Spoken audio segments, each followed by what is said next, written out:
The things that void your fasting, scholars say, are 7. So memorize them, and then you don't have to worry about anything else, because now you know that these 7 nullifies your fasting, so anything else does not. First of all, eating and drinking. So eating and drinking, anything that goes into your stomach, through the mouth or through the nose, then this nullifies your fasting.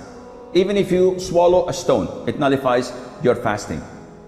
Secondly, whatever takes the role of food and drink, such as the IV, if you have glucose, for example, that you can live for 3-4 days without eating and drinking, just because of this IV is going into your veins. So this nullifies your fasting.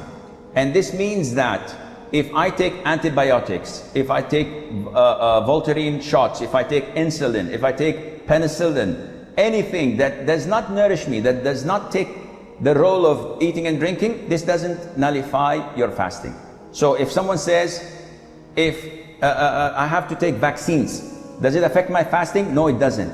I have to extract a tooth and the doctor gives me or anesthesia, does it affect my fasting? The answer is no. Thirdly, vomiting intentionally. I ate too much, I have something going on, I don't like it, I put my finger or smell something and I vomit intentionally, this voids my fasting. If I ate too much and I feel disturbed and all of a sudden, without me helping it, I'm throwing up, I'm vomiting, this is unintentional, it doesn't affect your fasting. Fourthly, cupping, and this is an issue of dispute among scholars.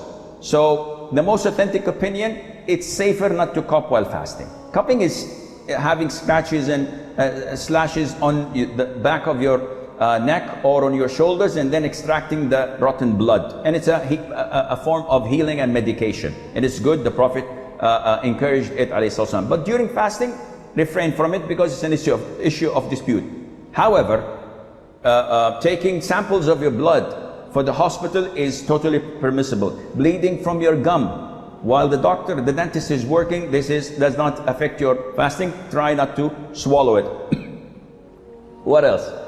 Donating blood, if it wears you down and it's a pint or two, in this case, make it after Maghrib.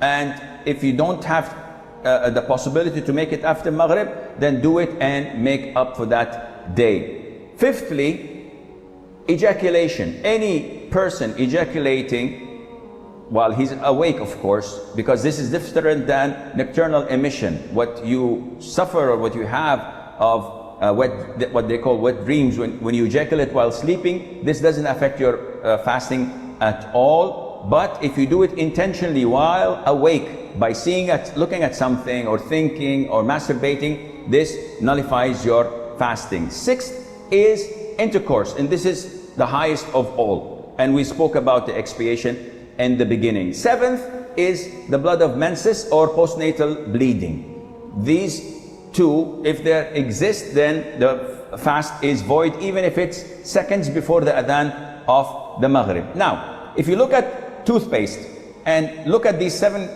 categories, you will find that as long as it doesn't go into your throat, you're in the clear.